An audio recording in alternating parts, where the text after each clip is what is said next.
ब्रह्मार्पणं ब्रह्महविः ब्रह्माग्नौ ब्रह्मणाहुतं ब्रह्मेव तेन गन्तव्यं ब्रह्मकर्म समाधिना एतत् सर्वं ॐ ब्रह्मार्पणमस्तु ॐ ब्रह्मार्पणमस्तु।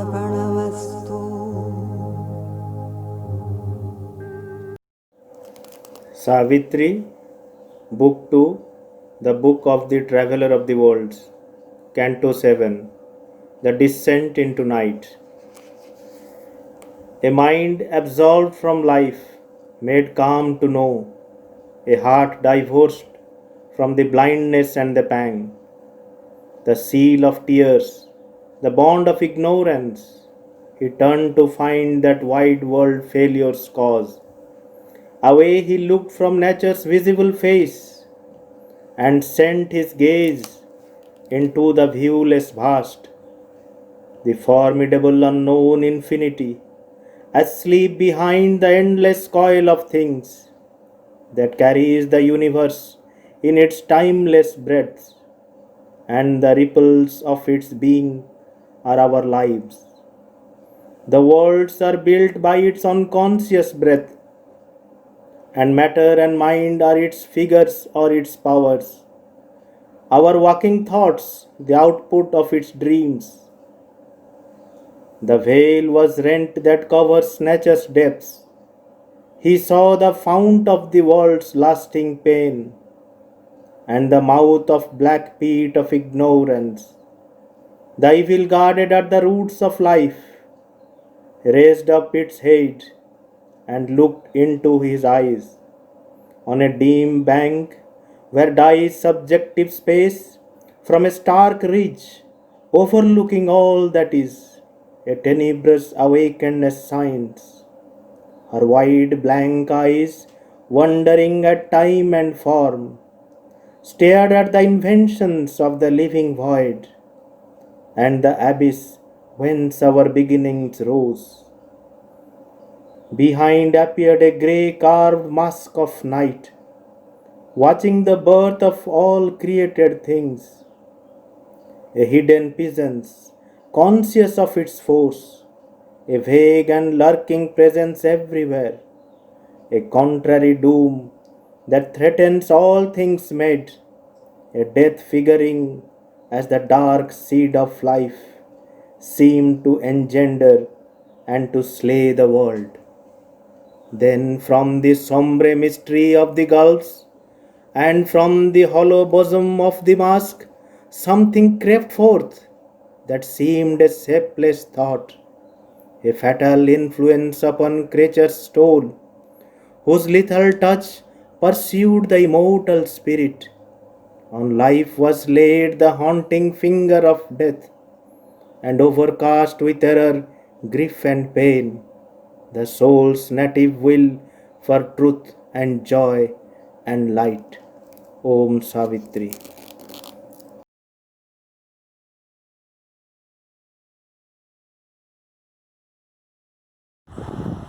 परम प्रभु श्री अरविंद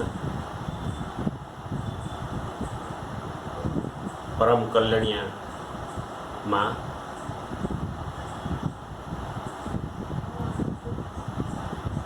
श्रीमा श्री अरविंद चैरिटेबल ट्रस्ट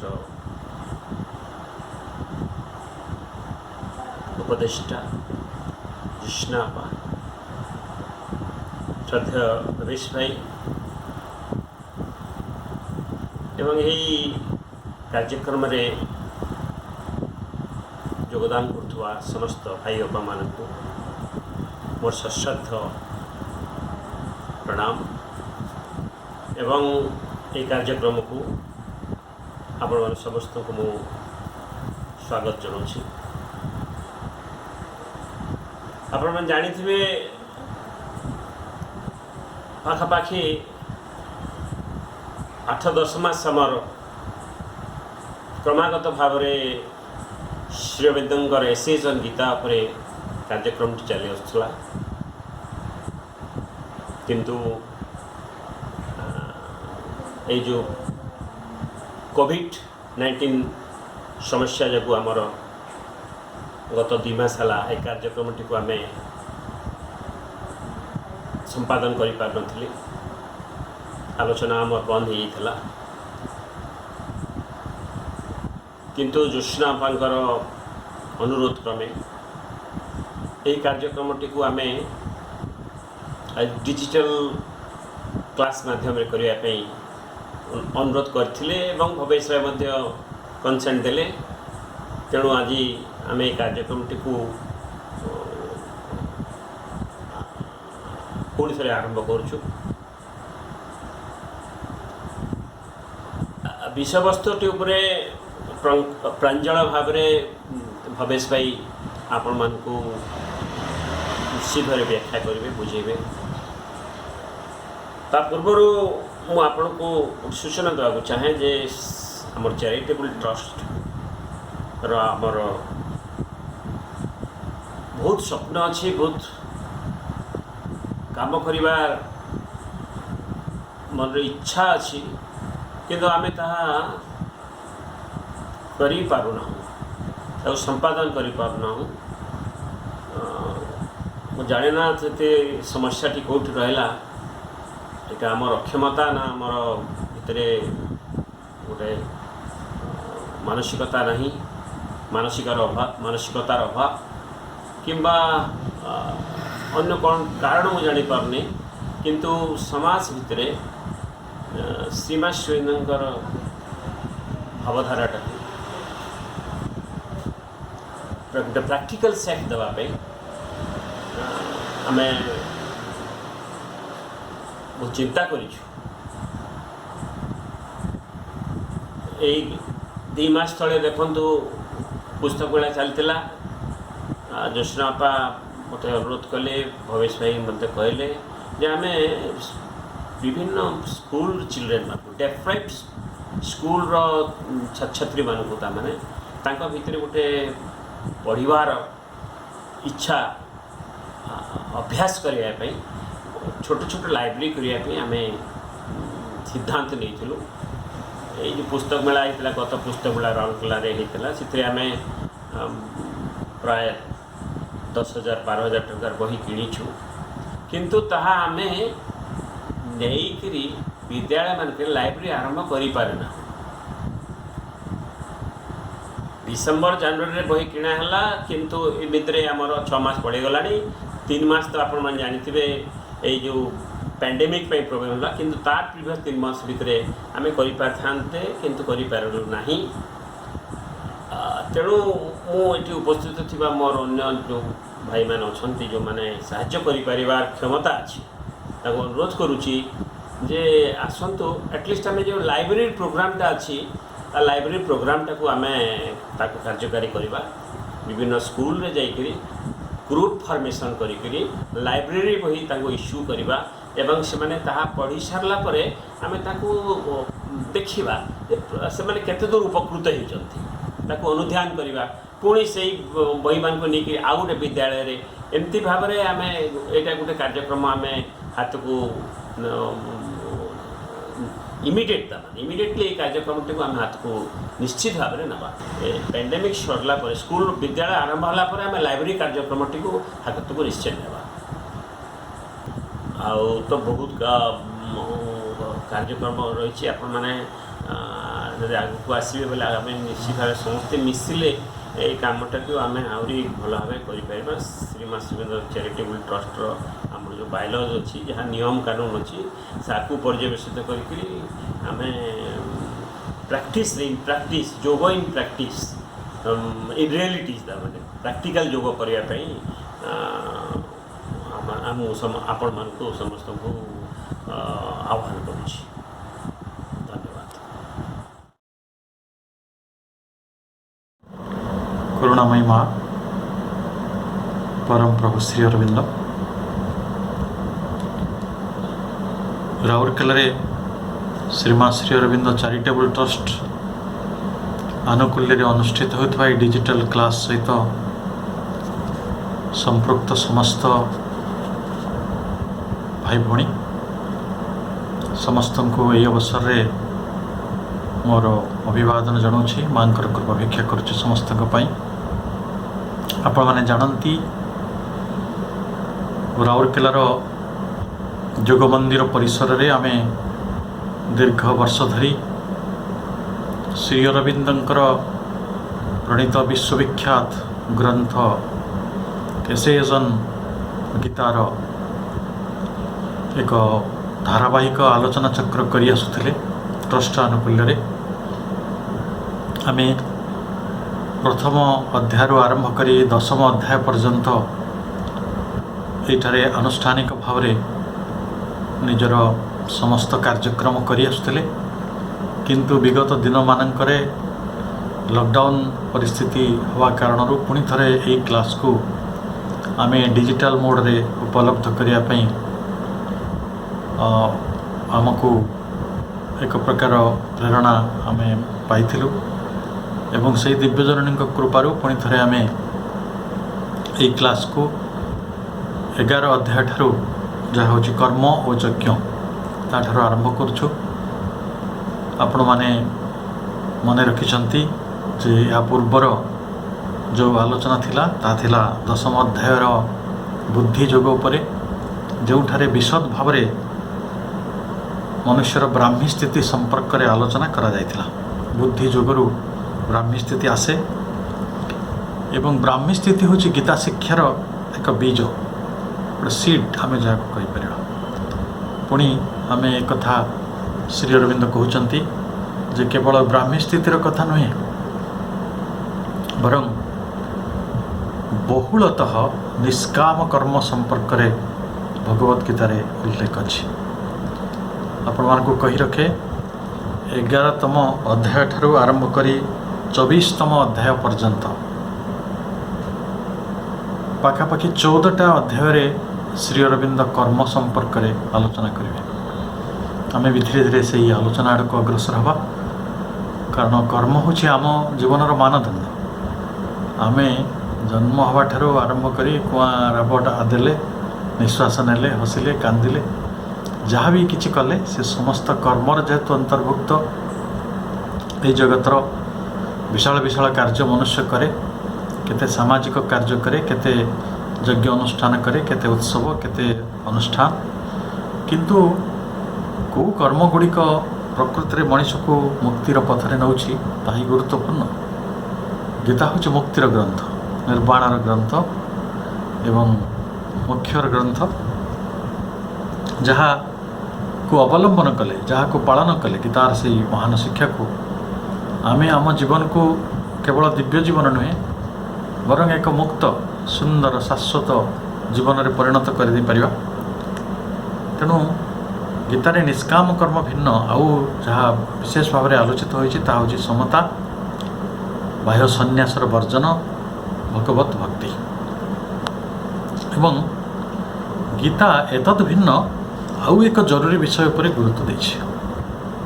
किछि विषय हम रखिबे आपन आगे आउटलाइन्स जो थे आम बुझीपर जे गीता आउ कौन कौन उपर गुरुत्व देछि। गोटे है कामना द्वारा परिचालित होई करुथिबा कर्म इच्छारू मनीष को फेराई आनिबा को गीता प्रचेष्टा करे कारण आपन जानिछंती बिना कामना रे कोनोसी किछि उद्देश्य नथिले किछि गोटे स्वार्थ नथिले किछि गोटे पाइबार नथिले आमे काम करू नाही किंतु गीतार शास्त्र आपको एपरी कर्म प्रेरणा देवाक चाहे एपरी गोटे शिक्षा देवाक चाहे जो फल आमे कामनावशत प्रेरित होकर जो कार्य करूँ से किपरि मनीष फेरी आसब एवं गोटे निष्काम कर्म निजको प्रकृत अवस्थापित कर गीतार शिक्षा। पुणी निजर अज्ञानता आवेग नहीं इंद्रिय सुख पछरे दौड़ुवा नाना चिंता और इच्छा सब गठित मनीषर साधारण स्वभाव ताको मुक्त करवा। प्रकृत में इंद्रिय सुख पछरे दौड़िले कौन हुए सब मनीष जाने आ गोटे भ्रम भयानक दुख तमिश्रा भोग करिया पड़ुछि आउ से आउर जदि निजर अज्ञानता और आवेग जोड़ीगला ताले तो आप भावतु आम जीवन नरक हो जाटा स्वाभाविक କାରଣ ଯେତେବେଳେ ଆମେ ଆବେଗରେ ଜଡ଼ସଡ଼ ହେଇଯାଉ, ନିଜର ଅଜ୍ଞାନତା ନିଜର ଅହଂ ଦ୍ୱାରା ପ୍ରେରିତ ହେଇଯାଉ, ସେତେବେଳେ କ'ଣ ହୁଏ ନା ଆମେ ଆଉ ଆମର ହିଁ ରହୁନାହିଁ। ଏଇସବୁଥିର ମୁକ୍ତିର କଥାକୁ ଭଗବତ ଗୀତା କହୁଛନ୍ତି। ଆମ ଜୀବନରେ ସହସ୍ର ଶାଖା ମେଲିଥିବା ସନ୍ତାପକାରୀ ନାନା ବିଚାର ରହିଛି, ନାନା ବାସନା ରହିଛି। ସେ ବାସନାର ଚିରାଚରିତ ଅଭ୍ୟାସରୁ ମୁକ୍ତ ହେବାକୁ ଗୀତା ପ୍ରେରଣା ଦିଏ, ଗୀତାର ଶିକ୍ଷା। ଆଉ ହେଲା ନିଜର ସଂକଳ୍ପ ଗୁଡ଼ିକୁ, ଇଚ୍ଛା ଗୁଡ଼ିକୁ ସବୁଥିରୁ ମୁକ୍ତ କରି ବ୍ରାହ୍ମୀ ସ୍ଥିତିରେ, ଯେଉଁ ବ୍ରାହ୍ମୀ ସ୍ଥିତିର ଆଲୋଚନା ଆମେ ଏଇ ସେସନ୍ ଗୀତା କ୍ଲାସ୍ର 10ମ ଅଧ୍ୟାୟ, ଯେଉଁଠି ବୁଦ୍ଧି ଯୋଗରେ ବିଶେଷ ଭାବରେ ଆଲୋଚନା କରିଥିଲେ, କିଭଳି ଭାବରେ ନିଷ୍କାମ ହୋଇପାରିବ ମଣିଷ, କିଭଳି ଭାବରେ ସ୍ଥିର ରହିପାରିବ, କିଭଳି ଐକାନ୍ତିକ ତା'ର ଜୀବନଚର୍ଯ୍ୟା ହେବ ଏବଂ ନିରୁଦ୍ବିଘ୍ନ ପ୍ରଶାନ୍ତିରେ ସେ କିଭଳି ପ୍ରତିଷ୍ଠିତ ହେବ, ଯେଉଁଟା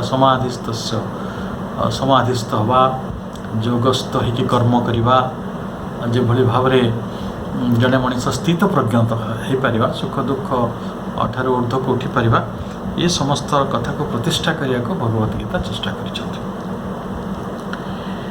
ସେତେବେଳେ ଯେତେବେଳେ ଗୋଟେ ଭଗବତ ଗୀତାର ପ୍ରାକ୍ କାଳକୁ ଯଦି ଆମେ ଭାବିବା, ସେତେବେଳେ ଗୋଟେ ସାଂଖ୍ୟ ଦର୍ଶନର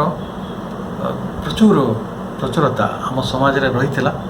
ଆଉ ସମାଜର ସମସ୍ତେ ବିଶ୍ୱାସ କରୁଥିଲେ ଯେ ଏଇ ଯେଉଁ ଆମର ଜୀବନର ଯେଉଁ ପ୍ରାତ୍ୟହିକ କର୍ମ ରହିଛି, ସାଧାରଣ କର୍ମ ରହିଛି, ନିତ୍ୟ ନୈମିତ୍ତିକ କର୍ମ ରହିଛି, ଆଉ ମଣିଷ ତା'ର ଜୀବନ ନିର୍ବାହ ପାଇଁ, ତା'ର ସମାଜ ନିର୍ବାହ ପାଇଁ ଯେଉଁ କର୍ମ କରୁଛି, ଏ କର୍ମ ଗୁରୁତ୍ୱପୂର୍ଣ୍ଣ ନୁହେଁ। ଗୁରୁତ୍ୱପୂର୍ଣ୍ଣ ହେଉଛି ଜ୍ଞାନ। ତେଣୁ ସେମାନେ ମୁଖ୍ୟତଃ ବୈରାଗ୍ୟର ମାର୍ଗରେ ଚାଲି ଯାଉଥିଲେ, କର୍ମକୁ ପରିତ୍ୟାଗ କରୁଥିଲେ। ସେ କହୁଥିଲେ କର୍ମଟି ବନ୍ଧନର କାରଣ, କର୍ମ କେବେ ଗୋଟେ ଆନନ୍ଦର କାରଣ ନୁହେଁ, କର୍ମଟି କେବେ ମୁକ୍ତିର ମାର୍ଗ ନୁହେଁ। ତ ଏଇଭଳି ଗୋଟେ ପ୍ରଚଳିତ ବିଶ୍ୱାସ ରହିଥିଲା। ଏଇଭଳି ପ୍ରଚଳିତ ବିଶ୍ୱାସକୁ ଭଗବତ ଗୀତା ଏକ ନୂତନ ପ୍ରଦାନ କଲା, ନୂତନତ୍ୱ। ଯେଉଁ ବିଶ୍ୱାସଟି ରିନ୍ୟୁଡ୍ ହେବ, ଯେଉଁ ବିଶ୍ୱାସଟି ଆଉ ଥରେ ପ୍ରତିଷ୍ଠିତ ହେବ, ଯିଏ କର୍ମ ମଧ୍ୟ ମୁକ୍ତିର ମାର୍ଗ ଅଟେ। ତାହା ହେଉଛି ସବୁଠାରୁ ଗୁରୁତ୍ୱପୂର୍ଣ୍ଣ କଥା। କାରଣ କର୍ମ ବିନା ସନ୍ନ୍ୟାସୀମାନେ ବି ରୁହନ୍ତି ନାହିଁ। ଯେତେବେଳେ ଆପଣଙ୍କୁ କୁହାଯାଉଛି ଯେ ଏଇ ଜଗତରେ ନିଶ୍ୱାସ ନେବା ବି ଗୋଟେ କର୍ମ, ତାହେଲେ ବିନା ନିଶ୍ୱାସରେ କେଉଁ ଯୋଗୀ ରହିଛନ୍ତି? କେଉଁ ଜ୍ଞାନ ପଥରେ ଯାଇଥିବା ସନ୍ନ୍ୟାସୀ ତ ରହିପାରୁନାହାନ୍ତି। ଅବଶ୍ୟ ଚେଷ୍ଟା କରିଛନ୍ତି ବିନା ନିଶ୍ୱାସରେ ବଞ୍ଚିବା, ସମାଧିସ୍ଥ ହେବା। ସବୁ ଧର୍ମରେ ବହୁତ ପ୍ରକାର ବ୍ୟବସ୍ଥା ରହିଛି ଯେଉଁଠି ସମାଧିସ୍ଥ ଅବସ୍ଥାରେ ଜଣେ ନିଶ୍ୱାସ ବି ନ ନେଇପାରେ। କିନ୍ତୁ ସ୍ପର୍ଶରେ ରହିବା, ଚେତନାରେ ରହିବା, ଚିନ୍ତା କରିବା ଯଦି କର୍ମ ହୁଏ, ତାହେଲେ ଆପଣ ଚିନ୍ତା ଭିତରେ ଅଛନ୍ତି ନା। ଗୋଟିଏ ଚିନ୍ତା କରନ୍ତୁ କି ବହୁତ କଥା ଚିନ୍ତା କରନ୍ତୁ। ତେଣୁ ତତ୍କାଳୀନ ପ୍ରଚଳିତ ଶିକ୍ଷା ଯାହା ଥିଲା ଯେ ଜ୍ଞାନର ମାର୍ଗ ପ୍ରଦର୍ଶନ କରିବା, ଜୀବନର ସିଦ୍ଧିର ବା ଜୀବନର ମୁକ୍ତିର ମାର୍ଗ ହେଉଛି ଜ୍ଞାନ, ସେଇଟାକୁ କିଭଳି ଭାବରେ ରେସନାଲାଇଜ୍ କରାଯାଇଛି କର୍ମଯୋଗ ମାଧ୍ୟମରେ, এই কথাটি আমি এই প্রবন্ধরে বিশেষ করে আলোচনা করা। এবং সেইটি গোটে প্রচেষ্টা করা যাউতলা তৎকালীন প্রচলিত শিক্ষারে যে বুদ্ধিকু ইন্দ্রিয় মানক ঠারু তথা কামনা বাসনা মানবীয় কর্ম ঠারু ফেরাই তাহাকু পরমঙ্ক অভিমুখী করিবা জ্ঞান পথরে। ସେହି ଏକ ନିଷ୍କ୍ରିୟ ପୁରୁଷ ଅଚଳ ନିରାକାର ବ୍ରହ୍ମଙ୍କ ଅଭିମୁଖୀ କରାଇବା ନିଶ୍ଚିତ ରୂପେ ଜ୍ଞାନର ଥିଲା ସନାତନ ବୀଜ। ଏଥିରେ କିଛି ବିବାଦ ନାହିଁ। କିନ୍ତୁ ଯେହେତୁ ପୃଥିବୀର ମନୁଷ୍ୟ ସାଧାରଣ ଜୀବ କର୍ମକୁ ଅଧିକ ଜାଣେ, ଅଧିକ ଚିହ୍ନେ, କର୍ମ ମଧ୍ୟ ଦେଇ ତିଷ୍ଠି ରହେ, ତାକୁ ଖାଇବାକୁ ପଡ଼ିବ, ତାକୁ ପିନ୍ଧିବାକୁ ପଡ଼ିବ, ଚାଷ କରିବାକୁ ପଡ଼ିବ, ତାକୁ ବାସ କରିବାକୁ ପଡ଼ିବ। ତେଣୁ ସ୍ୱାଭାବିକ ଭାବରେ ଯଦି କୁଡ଼ିଆଟିଏ ବି ମଣିଷ ତିଆରି କରୁଛି ତାହେଲେ କର୍ମ ଜରିଆରେ କରୁଛି। ତେଣୁ କର୍ମଟି କିଭଳି ଭାବରେ ସାଧନାର ମାର୍ଗ ହେବ, ଏ କଥାଟି ଗୋଟେ ବଡ଼ ସୁନ୍ଦର ଭାବରେ ଭଗବତ ଗୀତା ନୂଆ ପରିଭାଷା ତାକୁ ଦେଉଛନ୍ତି। ସେ କହୁଛନ୍ତି ଯେ ଯେତେବେଳେ ଗୋଟେ କର୍ମର ସ୍ଥାନ କିଛି ନଥିଲା, ଯେ ଜୀବନରେ କର୍ମକୁ ଗୌଣ ମନେ କରାହେଉଥିଲା, କର୍ମ ବନ୍ଧନର କାରଣ ଥିଲା, କର୍ମ ଗୋଟେ ଇନଫେରିୟର, ଗୋଟେ ପ୍ରକାର ଗୌଣ, ଗୋଟେ ପ୍ରକାର ନୀଚ, ଗୋଟେ ଯାହାକି ବେଶୀ କିଛି ଗୋଟେ ଅଭିପ୍ସାର କଥା ନୁହେଁ ବା ପ୍ରତି କିଛି ଚାହିଁବା ଭଳି କଥା ନୁହେଁ। ତ ସେଭଳି ବିଷୟ ଥିଲା। ଏବଂ ଏକଥା ମଧ୍ୟ ବିଶ୍ୱାସ କରାଯାଉଥିଲା ଯେ କର୍ମ ଜ୍ଞାନର ଅନ୍ତର୍ଗତ, କର୍ମ ହେଉଛି ଜ୍ଞାନର ବିପରୀତ।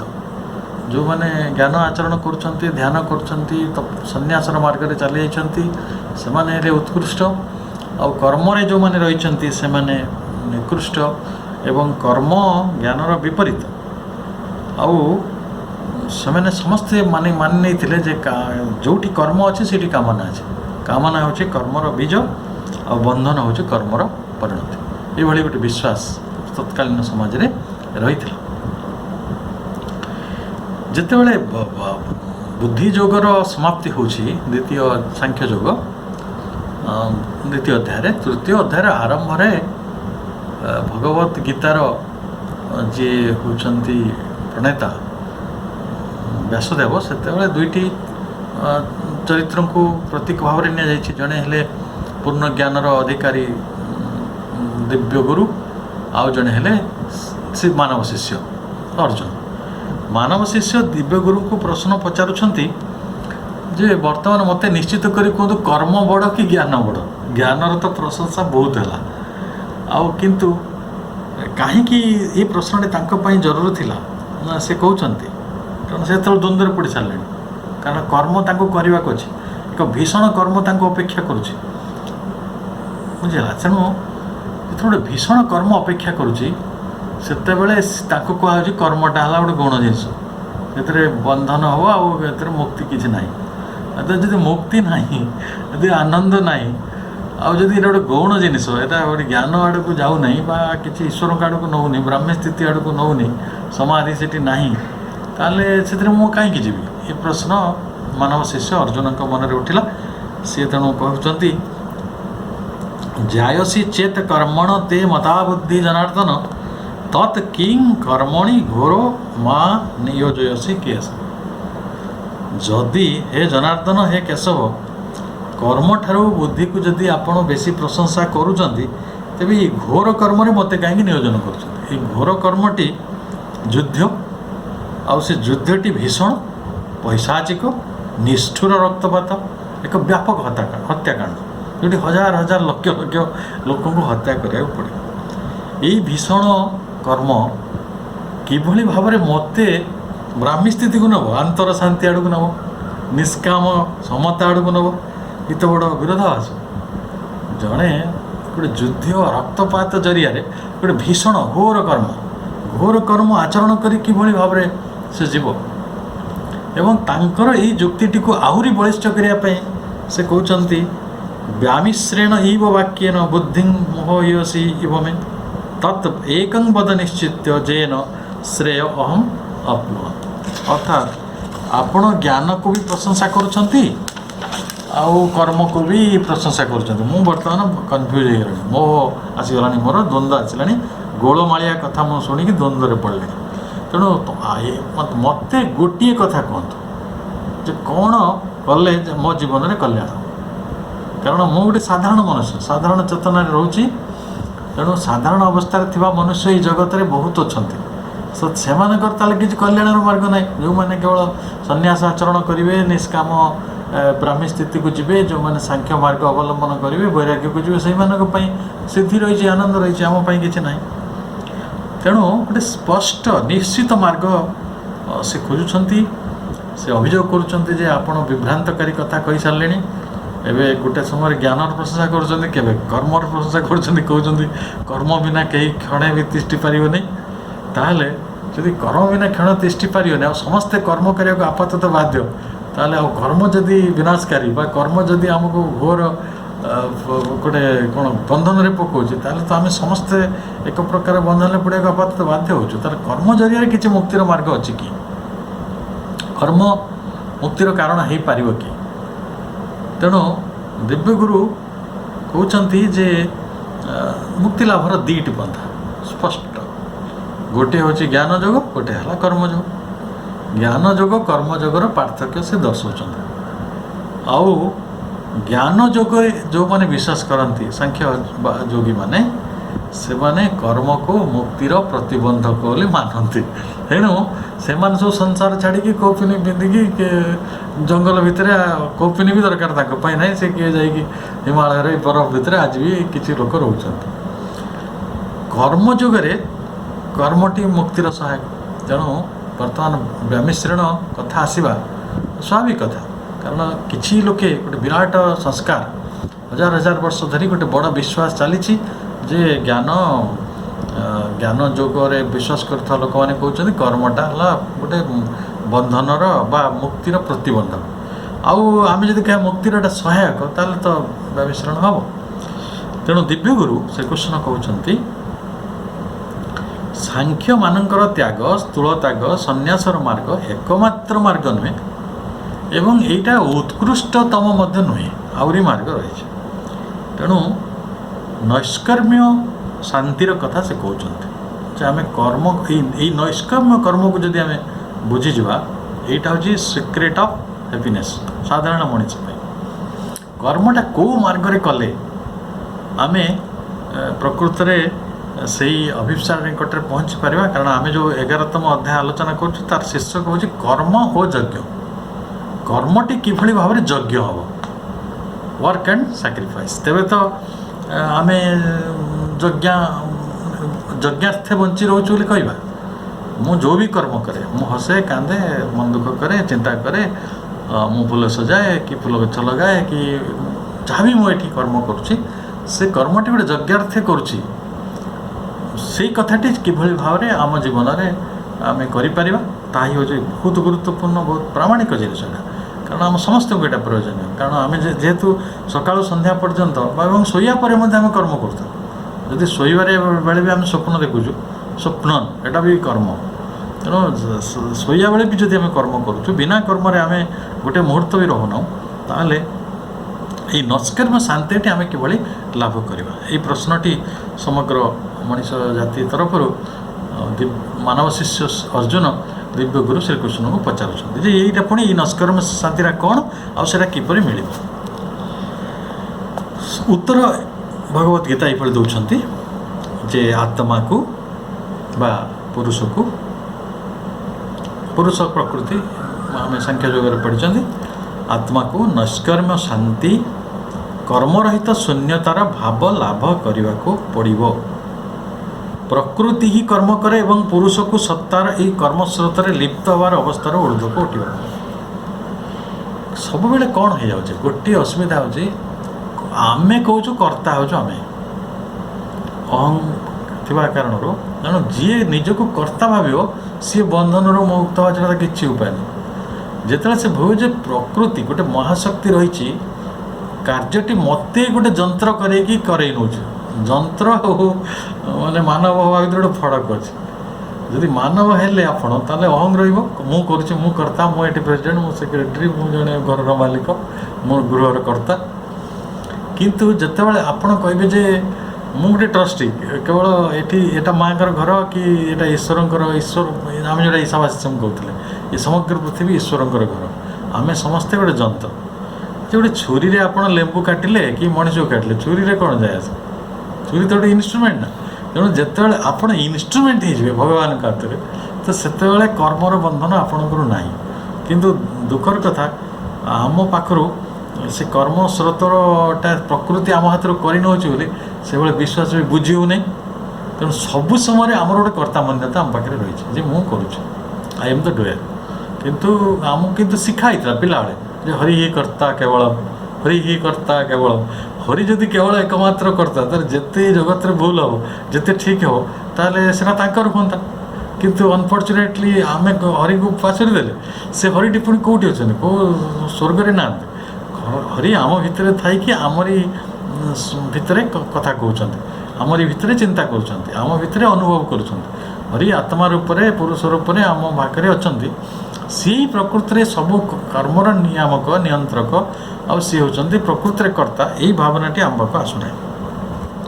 ପୁରୁଷକୁ ଏପରି ଏକ ମୁକ୍ତି ଓ ଶାନ୍ତିର ସଂସ୍ଥିତିରେ ପହଞ୍ଚିବାକୁ ହେବ ଯେଉଁଠିକୁ ଏହା ପ୍ରକୃତିର କର୍ମକୁ କେବଳ ସାକ୍ଷୀ ଭାବରେ ଅବଲୋକନ କରିବ, କିନ୍ତୁ ତଦ୍ୱାରା ପ୍ରଭାବିତ ହେବ ନାହିଁ। ଏହି ସାକ୍ଷୀ ଭାବ ଏଇଠି ଧ୍ୟାନ ଆସେ ଯେ ଆମ ଦ୍ୱାରା ପ୍ରକୃତିରେ ବହୁତ କର୍ମ ହେଉଛି, କାରଣ ଆମେ ତ ଯନ୍ତ୍ର ନା। ଆମେ ଗୋଟେ ଛୁରୀ, ସେ କ'ଣ କାମ ନ କରୁଛି, କିନ୍ତୁ ଛୁରୀ ଯଦି ଭାବିବ ମୁଁ ହେଲି କର୍ତ୍ତା, ମୁଁ ସବୁ କାମ କରିଦେଉଛି, ସିଏ ସାକ୍ଷୀ ରହିବ। ମୋତେ କିଏ କ'ଣ ବ୍ୟବହାର କରୁଛି ସେଥିରେ ସିଏ ସାକ୍ଷୀ ଭାବରେ ରହିବେ। ଆପଣ କର୍ମ କରିବେ କିନ୍ତୁ ସାକ୍ଷୀ ଭାବ ରହିବେ, କର୍ତ୍ତା ମନ୍ୟତା ରହିଲେ ଅସୁବିଧା। ତେଣୁ କର୍ମ ଆମେ ବୁଝୁଛୁ, ନୈଷ୍କର୍ମ କହିଲେ ନ କର୍ମ, କର୍ମ ନ କରିବା, କର୍ମ ତ୍ୟାଗ କରିଦେବା, ଯେଉଁଠି ଆମ ସନ୍ନ୍ୟାସୀମାନେ ଭାବିଥିଲେ। ସେପରି ହୁଏନି। କର୍ମରୁ ବିରତ ଆମେ ହେଇପାରିବା ନାହିଁ, ଏଭଳି ଅଧିକାର ଜୀବମାନଙ୍କୁ ଦିଆଯାଏ ନାହିଁ। କାରଣ ବଞ୍ଚିବା ବି ଗୋଟେ କର୍ମ। ତେଣୁ ଯଦି ବଞ୍ଚି ରହିବା ଗୋଟେ କର୍ମ, ଆପଣଙ୍କୁ ତ ସମସ୍ତଙ୍କୁ ବଞ୍ଚିବାକୁ ପଡ଼ିବ, ନହେଲେ ତ ଆପଣ ଜୀବର ଅଧିକାର ହରାଇ ବସିବେ। ତେଣୁ ଯଦି କର୍ମରୁ ବିରତ ହେଲେ ମନୁଷ୍ୟ ନୈଷ୍କର୍ମ ଭୋଗ କରେ ନାହିଁ। କର୍ମ ସନ୍ନ୍ୟାସ ଦ୍ୱାରା ତା'ର କେବଳ ସିଦ୍ଧି ଲାଭ ହୁଏ ନାହିଁ, ବରଂ ଆହୁରି ମାର୍ଗକୁ ଆମେ ଦେଖିବା। ତେଣୁ ଗୀତାର ତୃତୀୟ ଅଧ୍ୟାୟର 4ର୍ଥ ଶ୍ଲୋକରେ କହୁଛନ୍ତି ଶ୍ରୀକୃଷ୍ଣ ଯେ ନ କର୍ମଣାଂ ଅନାରମ୍ଭାତ ନୈଷ୍କର୍ମ୍ୟଂ ପୁରୁଷ ଅଶ୍ନୁତେ ନ ଚ ସନ୍ନ୍ୟାସନାତ୍ ଏବ ସିଦ୍ଧିଂ ସମଧିଗଚ୍ଛତି। କେବଳ କର୍ମ ନ କରି ଲୋକ କର୍ମର ପ୍ରତିକ୍ରିୟାରୁ ମୁକ୍ତ ହୋଇଯିବ ନାହିଁ। ଆମେ ଯଦି ଭାବିବା ମୁଁ କ'ଣ ଶିର ନାସ୍ତି ଶିର ପୀଡ଼ା, ମୁଣ୍ଡ ରହିଲେ ସିନା ମୁଣ୍ଡ ବିନ୍ଧିବ, ତେଣୁ କର୍ମ ମୁଁ କରିବି ନାହିଁ, ତେଣୁ କର୍ମ କଲେ ସିନା ମୋତେ ବନ୍ଧନ ହେବ କି ଅସୁବିଧା ହେବ, ପୀଡ଼ା ହେବ, ତେଣୁ ମୁଁ କର୍ମ କରିବି ନାହିଁ, ପ୍ରତି କର୍ମର କିଛି ପ୍ରତିକ୍ରିୟା ମୋତେ ହେବନି। କିନ୍ତୁ ପ୍ରକୃତିରେ ସମତା ବା ବ୍ରାହ୍ମୀ ସ୍ଥିତି ସେପରି ଆସିବ ନାହିଁ, ସ୍ଥିତପ୍ରଜ୍ଞତା ସେପରି ଆସିବ ନାହିଁ। ସନ୍ନ୍ୟାସ ଦ୍ୱାରା କେବଳ ସିଦ୍ଧପ୍ରାପ୍ତ ହୋଇପାରିବ ନାହିଁ। ତାହେଲେ ଆଉ କ'ଣ ବାଟ ତ ଅଛି ନା? ତେଣୁ ସାଂଖ୍ୟରେ ଯେଉଁ ଶିକ୍ଷା ରହିଥିଲା ଯେ ଯେଉଁ ବ୍ୟକ୍ତି ପ୍ରକୃତିର କର୍ମରେ ନିଯୁକ୍ତ ହୁଏ ତାର ବୁଦ୍ଧି ଅହଂ ଅଜ୍ଞାନ କାମନାରେ ବଦ୍ଧ ହୁଏ, ତେଣୁ ସେ କର୍ମ ପ୍ରତି ଆକୃଷ୍ଟ ହୁଏ। ଅନେକ ଲୋକ ଥାନ୍ତି କର୍ମଟାକୁ ଭଲ ପାଆନ୍ତି, ସମସ୍ତେ ଭଲ ପାଆନ୍ତି, ୱାର୍କହଲିକ୍, କେଉଁ ସମୟରେ ବଡ଼ ବଡ଼ କାମ କରିବାକୁ ଚେଷ୍ଟା କରନ୍ତି, ଦେଶ ପାଇଁ କାମ କରନ୍ତି, ଜାତି ପାଇଁ କାମ କରନ୍ତି, ନିଜ ସ୍ୱାର୍ଥ ନୁହେଁ ବୃହତ୍ତର ସ୍ୱାର୍ଥ ପାଇଁ କର୍ମ କରନ୍ତି। ଏମିତି କେତେ ମହାପୁରୁଷଙ୍କୁ ଆମେ ଉଦାହରଣ ଭାବରେ ନେଇପାରିବା। କିନ୍ତୁ ସେଇଠି ସାଂଖ୍ୟ କହୁଛନ୍ତି ଯେ ବୁଦ୍ଧି ଯଦି ପ୍ରତ୍ୟାହୃତ ହୁଏ ତେବେ କାମନା ଓ ଅଜ୍ଞାନର ଶେଷ ହେବା ସଙ୍ଗେ ସଙ୍ଗେ କର୍ମ ଶେଷ ହୁଏ। ତେଣୁ ସଂସାର ଓ କର୍ମର ପରିତ୍ୟାଗ ମୁକ୍ତି ଲାଭ ପାଇଁ ସାଧନାର ଏକ ନିତାନ୍ତ ଆବଶ୍ୟକ ଅଙ୍ଗ, ଅନିବାର୍ଯ୍ୟ ଓ ଅପରିହାର୍ଯ୍ୟ। ଯେଉଁ ପୂର୍ବ ପ୍ରଚଳିତ ବିଶ୍ୱାସର କଥାଟାକୁ ମୁଁ ପୁଣି ଥରେ ଆପଣଙ୍କ ଆଗରେ ରଖିଲି ଯେ କାହିଁକି କର୍ମତ୍ୟାଗ କଥା ସେମାନେ କହୁଥିଲେ। ସେ କହୁଛନ୍ତି କର୍ମ ମାନେ ହିଁ କାମନା ହେବ, କାମନା ହେଲେ ବନ୍ଧନ ହେବ। ତେଣୁ ଆମେ କ'ଣ କଲେ ପ୍ରକୃତରେ ଏଇଟା ହେଉଛି ଜ୍ଞାନର ମାର୍ଗ ଥିଲା। କିନ୍ତୁ ଏଇଠି କେଉଁଠି ପ୍ରଶ୍ନ ଉଠୁ ଜାଣିଛନ୍ତି? ଯୁଦ୍ଧ ଭୂମିରେ ଯୁଦ୍ଧ ଆପଣଙ୍କୁ ଅପେକ୍ଷା କରୁଛି। ଯୁଦ୍ଧ ଭୂମିରେ କହୁଛନ୍ତି ଅର୍ଜୁନ ଯେ ମୁଁ ଏଇ ଘୋର କର୍ମ କରିକିରି ଯୁଦ୍ଧ କରିକିରି ପୁଣି ମୁଁ ଲାଭ ଅଲାଭ ଜୟ ପରାଜୟ ଅନୁଭବରୁ କେମିତି ମୁକ୍ତି ହେବି? ନୈଷ୍କର୍ମ୍ୟ ସିଦ୍ଧି ତ ସେଇଟା ଯେ ସମତାରେ ରହିବା। ମୋତେ ଗୋଟିଏ ସମୟରେ ଜୟ ମାନେ ପ୍ରଭାବିତ କରିବ ନାହିଁ କି ଅଜୟ ପ୍ରଭାବିତ କରିବ ନାହିଁ। ମୋତେ ତୁଲ୍ୟ ନିନ୍ଦା ସ୍ତୁତି ଯେଉଁ କଥାଟା କୁହାଯାଇଛି ଯେ ନିନ୍ଦା ଯାହା ଲାଗିବ ପ୍ରଶଂସା ବି ସେଇଭଳି ଲାଗିବ। ଅର୍ଥାତ୍ ଇଏ ତ ବଡ଼ ବିଚିତ୍ର ସ୍ଥିତି। ଆପଣ କର୍ମ କରୁଥିବେ, ଆମ ଜଗତରେ ପ୍ରାପ୍ତିଟା କ'ଣ? ଆପଣ କିଛି ଲୋକ ଯଦି ପ୍ରଶଂସା କରିଦେଲେ ହଁ ଆପଣ ଗୋଟେ ବଢ଼ିଆ କାମ କରୁଛନ୍ତି, ଆମେ ଖୁସି ହେଇଯାଉ, ଟିକେ ଉତ୍ସାହ ହେଇଯାଉ। କିନ୍ତୁ ଆପଣଙ୍କୁ ଗୀତା ଏଭଳି ଗୋଟେ ଶିକ୍ଷା ଦେଉଛି ଯେଉଁ ଶିକ୍ଷାରେ କେହି ଆପଣଙ୍କୁ କିଛି ପ୍ରଶଂସା କରିବାର ପ୍ରଶ୍ନ ଉଠୁନାହିଁ, କି ସେ ପ୍ରଶଂସା ବି ଆପଣଙ୍କୁ ଦରକାର ପଡ଼ିବ ନାହିଁ। ସବୁଠାରୁ ଗୁରୁତ୍ୱପୂର୍ଣ୍ଣ କଥାଟି ଅର୍ଥାତ୍ ବିନା ଏଇସବୁ ଭାବନାକୁ ରଖିକି ଏଠି ଅମାନ୍ୟତା ନ୍ୟାଚୁରାଲି ଆସିବ। ଅମାନ୍ୟତା ଆସିବ ଯେ ମୁଁ ଭଲ କାମ କରୁଛି, ମୁଁ ମନ୍ଦ କାମ କରୁଛି, ଭାବନା ବି ଆସିବ, ଗିଲ୍ଟି କନସିୟସନେସ୍ ଆସିବ। ତେଣୁ ଏଇ ଜଗତରେ ଗୋଟେ ବଡ଼ ସିକ୍ରେଟ୍ ଗୀତା ଦ୍ୱାରା ରିଭିଲ୍ ହେଇଛି। ଏଠି ଦିବ୍ୟଗୁରୁ କ'ଣ କହୁଛନ୍ତି? କର୍ମ ତ୍ୟାଗ। ସେ ତ କହିଲେ କର୍ମ ତ୍ୟାଗ କଥା ଯେଉଁ ସାଂଖ୍ୟ ଯୋଗୀମାନେ କହୁଛନ୍ତି ଯେ କର୍ମ ତ୍ୟାଗ କରିଦେଲେ ଆମର ବୁଦ୍ଧିଟା ଠିକ୍ ହେଇଯିବ ଆଉ ତାପରେ ଆମେ ମୁକ୍ତି ପାଇଯିବା। ସେ କହୁଛନ୍ତି ସେ ତ କର୍ମ ତ୍ୟାଗ ତ ଦୂରର କଥା, କର୍ମ ତ୍ୟାଗ ସମ୍ଭବ ନୁହେଁ, କର୍ମ ତ୍ୟାଗ ସମ୍ଭବ ନୁହେଁ। କାହିଁକି? ସେ କହୁଛନ୍ତି ନ ହିଁ କଶ୍ଚିତ୍ କ୍ଷଣମପି ଜାତୁ ତିଷ୍ଠତି ଅକର୍ମ କୃତ। କର୍ମ ନ କରିକି ଆମେ କ୍ଷଣ ମାତ୍ରେ ରହିପାରିବା। ଆଉ କାର୍ଯ୍ୟତେ ହି ଅବଶଃ କର୍ମ ସର୍ବ ପ୍ରକୃତି ଜେର ଗୁଣେ। ତେଣୁ କେହି କ୍ଷଣେ ସୁଦ୍ଧା କର୍ମ କରି ରହିପାରିବ ନାହିଁ। ପ୍ରକୃତିଜାତ ଗୁଣ ଯୋଗୁଁ ସମସ୍ତେ କର୍ମ କରିବାକୁ ବାଧ୍ୟ ଅଟନ୍ତି। ତାହେଲେ ଯେଉଁ ଗୀତା ଆମକୁ ପ୍ରାଚୀନ ବେଦାନ୍ତ ଦର୍ଶନର ଶାନ୍ତିକାମୀ ନିବୃତ୍ତି ମାର୍ଗର ସଂଶୋଧନ କରି ଯୁଗତତ୍ତ୍ୱରେ କର୍ମର ମହିମାକୁ ପ୍ରତିଷ୍ଠିତ କରିବାରେ କର୍ମ ସମର୍ଥ ହୋଇଛି। ମୁଁ ଏଥିପାଇଁ କହୁଛି ଗୀତାକୁ ମହାତ୍ମା ଗାନ୍ଧୀ କର୍ମ ବିଜ୍ଞାନ ବୋଲି କହୁଥିଲେ। प्रकृति it is a science of कर्म बा यहाँ हूँ डक्ट्रिन ऑफ कर्म से कर्म गोटे महिमा भी रही खाली ज्ञान महिमा नहीं कर्म जरिया जड़े ज्ञान को पहुँच पारे से आलोचना को पर आसवा तेणु समग्र अस्तित्व ही एक कर्म विश्वव्यापी ये जो विपुल कर्म विश्वशक्तिर ये जो चिरंतन कर्मलीला ये सब भगवान आमको जंत्र करी नौकरी आमे किसी जापारनु आमे कहूँ आमे हेलु कर्ता आपण भीतर प्रतिभा अच्छी आपण कथा कहबार शक्ति रही जनक पाखे कविता लिखबार शक्ति रही जनक पाखे चित्र आंकबार शक्ति रही जनक पाखे भल कर चाष कर शक्ति रही मुझे भावे ये जो प्रतिभा गुड़िक गुण गुड़िक प्रकृति आम भितर खंजी कार्य करने किंतु दुर्भाग्य तो आम से निजर प्रतिभा भाविकी निंदा प्रशंसार आवर्त भितर पड़ुଛୁ तेणु मनुष्यर बंची रहा भी एक क्रिया तेणु जदि बंची रहा छाड़देवे तो कर्मटा छाड़बार संभावना अच्छे तेणु आम आमर गोटे शरीर अच्छे ये शरीर को आम पालन करूँ तेणु ये जो यहाँ गोटे शरीर यात्रा यहाँ गोटे यात्रा पर कारण कर्म बिना यही शरीर यात्रा करवा असंभव आपड़ कहे कि मुझे न गाधेकी न खाई न शोईकी रही ताले जदि शोवा तो गोटे कर्म विश्राम नवा भी गोटे कर्म तेणु ये जो शरीर यात्रा होती जदि जड़े आप चिंता करें मु खाली एकोटे आखे बजे बसबी गोटे प्रस्तर खंड भाया कि मु भावी मुझे वृक्ष भाया स्थिर रही मत कौटे जीवार ना कौटे आसबार ना क्या कथा भाबार ना कौ सभा समय जीवार ना ताहले भी आपण को प्रकृति कर्म हाथ निस्तार दब ना कारण प्रकृति गढ़ी आपण को सही बाटर आमर जो शारीरिक क्रिया अपेक्षा मानसिक जीवनटी अधिक जटिल कर्म कारण मानसिक कर्मटा तो आपको छाड़ी जीवन आप किसी काम करें ठीक अच्छे जो मैंने कोमार स्टेज रही घरे रही बिछणार पड़ी से किसी कर्म कर मानसिक भाव में आम जो कर्म करूँ से भी कर्म कथा पदे कहले भी सेटा कर्म है बाणी आमर कर्म अटे तेणु कर्म एवं ये मानसिक कर्मटा शारीरिक कर्म ठार अधिक प्रभावी और सचंचल यही जगत में जो मैंने चिंताशील वैज्ञानिक मैंने बेसी कम कर रास्ता घाट जो मैंने कुली कम कर बेसी कम कर शरीर में बेसी कम हुए बेसी कम हुए चिंता जगत में तेणु मानसिक भाव में आम कर्म करुचु आंतर कारण ये क्रिया को बंद करिया संभव नहीं से श्रीकृष्ण कही जे आम क्षणे मात्र काम न करी नहीं बाह्य इंद्रिय गुड़िक मनर आग्रह व झुंक अनुसार कार्य करती कर्मेन्द्रियाणी संयम्य यो आस्ते मनसा स्मरण इंद्रियार्थान विमूढ़ात्मा मिथ्यासार सोचते जड़े लोक कौच मु मानसिक भाव में मु जन को गाली दूची मानसरे जन को मु घृणा करुँच मानसरे जन को मु क्षति पहुँचाऊँ मु भावुँ सहीटा हूँ गोटे सांघातिक कार्य गोटे शरीर में जन को आघात करवा बिझाटे पकेवा कि चापड़े पकेवा कि चोरी बुझदवा ताठू मानसिक भाव में जदि आम जनकर क्षति करूँ आहरी सांघातिक हो तेणु मानस जगत रे जो कार्य होची अनेक लोक कौन करती बाह्य सन्यासटा नहीं जाती शारीरिक भाव में कर्म करती नहीं किंतु मानसिक भाव में से कामना वासना प्रबल भितर थाए यहाँ हूँ मिथ्याचार दोगला कथा आम गोटे कहने थटारे डुआलिटी जे से बाहर तो दिशुची किसी काम करूनी किंतु भितर तार मनटा प्रबल बेगे दौड़ुची बहुत कर्म करुँच बहुत स्वप्न देखुच बहुत इच्छा करुँच तेणु यही मोहग्रसित बुद्धि मुक्त हुई किपरि कर्म रे काम करिवो एवं निजको मुक्त करिवो कारण मुक्त हवा तार गोटे अवसंभाविता जो निश्चय हवा उचित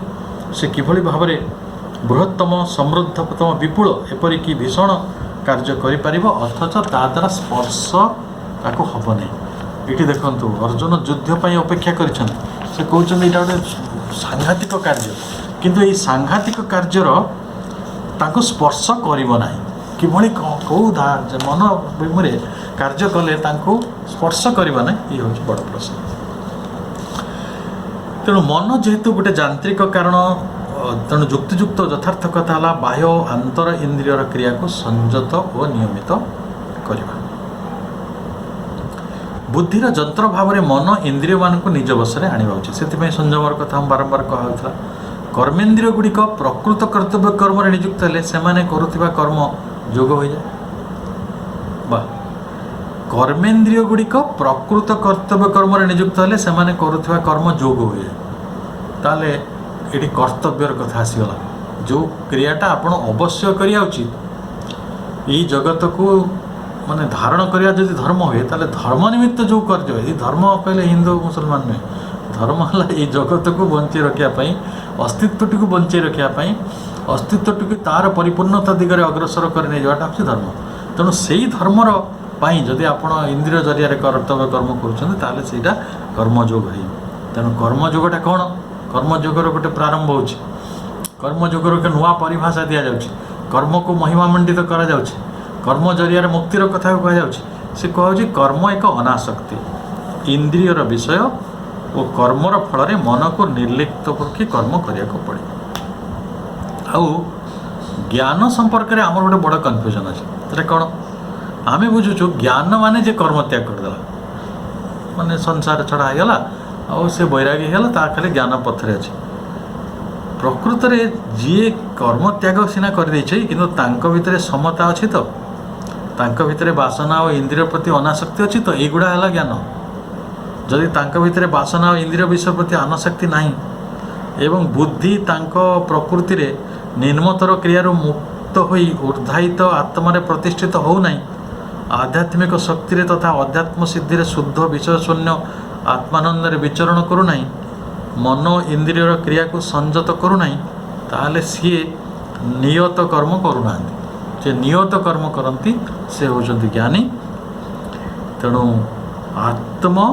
मुक्तिदायक बुद्धि योग निष्काम कर्म योग द्वारा सार्थक हुए तेणु आप बुद्धि योग को ज्ञान योग कहते तार ज्ञान योग सफल हम से जितेबाला आप निष्काम कर्म योग द्वारा तार आश्रय भी नहीं गोटे प्रकार ये कन्फ्यूजन किसी ना परस्पर परस्पर कम्प्लीमेंटरी आपण जड़े ज्ञानी लोक जड़े बड़ वैज्ञानिक किंतु आपण उचित खाद्य खाती ना उचित विश्राम करती ना तो आप ज्ञानी कह आपणकर ज्ञान थी पारे किंतु से ज्ञानटी आपण जीवन में प्रतिफलित होना तेणु गोटे जीवन को सुंदर समन्वित करने ज्ञानर जी आवश्यकता रही कर्मर आवश्यकता तत्वधिक आप गोटे बगीचाटे करुँच फूलटे फुटाऊँ आप परिवेश को सुंदर करपणकर घरटी को सजेक रखिंट यहाँ कौन जरूरी विषय नुहे गोटे अति जटा जुट छाड़ी पुराणा काल में जो लोग कोपिनी पिंधि बुलूले गाधो नुले पाखे बस भी आप भल लगे माँ ताकू ये परिभाषा सब बदलदेले सन्यासर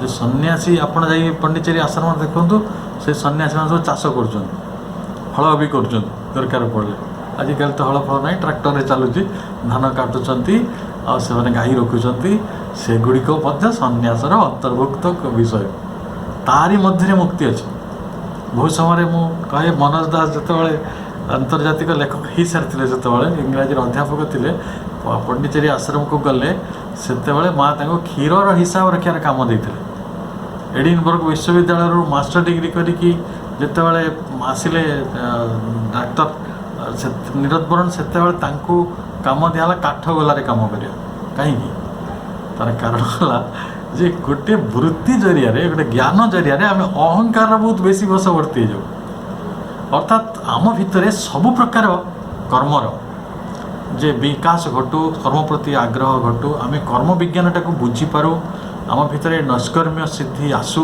यहीटा आसूँ कर्मयोगर मूल कथा यहाँ माँ भल भाव जानी तेणु आश्रम सब जिन सुंदर परिपाटी थिला माँ समय फूल गछटी हो कि डाइनिंग रूम हो तार मूल कारण से तेणु मानवीय कर्म साधारणतः आम पाखे कामना प्रेरणा जगह था यहाँ तो निहाती सत कथा कारण जो आपण घर कहीकि घरटे तैयारी करते मुहूर्तटा बेसी रही कि ना मो घर आज आसिले मुझे छाड़देवी ना मुझे गोटे इंडिविजुआलिटी अच्छे किंतु जो आप आश्रम तैयारी कर भावनाटी अलग हम आश्रम जेहेतु समस्त घर माँ घर तेणु प्रश्न होची अंतर जदि कामनार मुक्त हो ताले कर्मर प्रयोजनीयताटा आउ कौन बोली प्रश्न पचरा शरीर धारण पर आम जो कर्म करूँ से गुड़िक कामनार अधीनस्थ नुहे कामना संपर्क में आमर बहुत भूल धारणा सब रही आम पिला काले कामना विषय पढ़ी था कि मूल कथा हूँ निज शरीर धारण पर जगत निजक धारण करने जो कर्मटी हूँ से कर्मटी कामनार अधीनस्थ नुहे आपन भोक लगे आप खाइले कौन से कामना हो କିନ୍ତୁ ବହୁତ ପ୍ରକାର ବ୍ୟଞ୍ଜନ ଆଣିକି ତାକୁ ଉପଭୋଗ ଶ୍ରେଣୀକୁ ନେଲେ ସେଇଟା କାମନା ହେବ। କିନ୍ତୁ ଆପଣ ଶରୀର ଧାରଣ ପାଇଁ ସର୍ବନିମ୍ନ ଯେଉଁ କର୍ମଟି କରୁଛନ୍ତି ସେଇଟା କାମନା ଅନ୍ତର୍ଭୁକ୍ତ ବିଷୟ ନୁହେଁ।